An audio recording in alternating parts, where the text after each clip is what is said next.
Welcome back inside Pace Rewind. It's time for our Coaches Corner segment with women's basketball head coach Carrie Seymour. First of all, Coach, thank you very much for joining us. Thank you for having me. You come into the 2013-14 season with a lot of young players, but a lot of big-time talent joining the Setters roster and also coming back from last year. From what you've seen in preseason workouts, how has the new talent blended with the returnees? I think we're much deeper in every position, and everything we've done so far has been much more competitive than it has been in the past, just because of our depth. I think the new kids are complementing the returning players. They're filling obvious needs that we have with graduation. I think it's been so far progress has been better than expected up to now. I think on and off the court they're doing a good job as getting themselves together as a team and buying into, one team with one goal. With that young of a team, does leadership become an issue, or do you have players who are stepping to the forefront in that area? We're going to need everybody to help with that. The freshmen aren't going to have the luxury of being freshmen. All our returning players and our transfer students are going to have to be good leaders on and off the court. Margot Hackett has the most game experience. We're going to look to her to kind of take the lead in that area, but we're going to need it from everyone. It has to be like kind of a leadership by committee this year. You mentioned a couple of transfers, and you have players that have come in from a couple of D1 schools in Coppin State and St. Peter's. How can the experiences that they bring to the table help this year's Setters Club? Well, they've been through 2 years of the ups and downs. The big adjustment for the freshmen coming into college is you've always been your team's best player or one of your team's best players, and they haven't experienced, I'm one of 12 now, I'm one of 13 now, and they haven't experienced those ups and downs. And the returning kids and the kids from St. Peter's, they've gone through that, so they can kind of be an example of, it's okay, fight through the hard stuff, and they just handle it with a different maturity, which should be expected because they've gone through it. So that's helping. They're doing a good job. I think the transfer students are doing a good job on the court with our players. They're very vocal. They're very supportive, and they're trying to be like a good on the court role model for them. People might know players like Margot Hackett, Uni Scher, Brianna Harris, Rachel Dortch, but what can you tell us about some of the newcomers? Well, our guards are very aggressive. Lauren Kaiser is a very aggressive scorer. Shanice Allen's an aggressive scorer, and they're both very good defenders.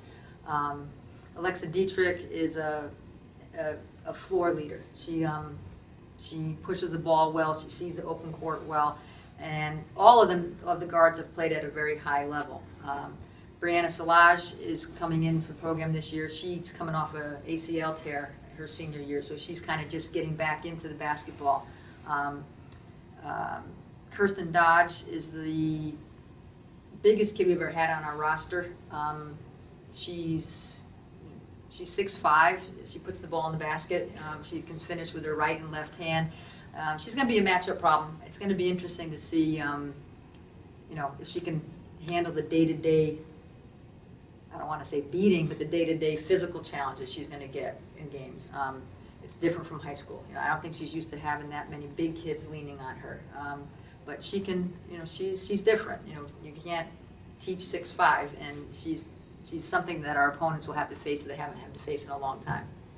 What have some of the returnees been able to tell some of the newer players about what it's like going through a 22-game Northeast 10 schedule?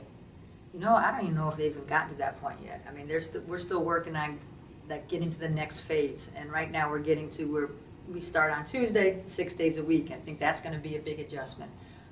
Just taking care of yourself away from basketball, not letting the academic stuff build up to where you're behind, making sure you take care of your body, you get enough sleep, and you're ready to come at 100%. So I think it's going to go in phases. I mean, I don't think we're even ready to talk about games yet, or a 22-game season. And I think I think that's the impression I'm getting from our returning players is they're taking it one step at a time with them. And then finally, as you get ready for Midnight Madness coming up this week, as you watch preseason workouts, what has excited you about watching this Setters Club come together?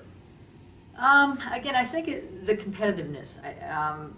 Everything is being pushed to its limit. When we're doing our straight conditioning workouts, you know, the sprints turn into races. Like they're challenging each other. There's an eagerness to do things the right way, and nobody's complacent. And I like that. And again, I think that's the depth creates that, and just the kind of last year's recruiting process. A big key was to get people that were going to be competitive, that were going to be, up for the challenge of all this, because we expect a lot of the new guys to play.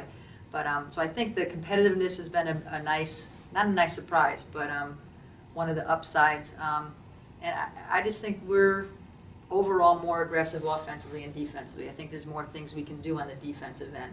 Last couple of years, we were kind of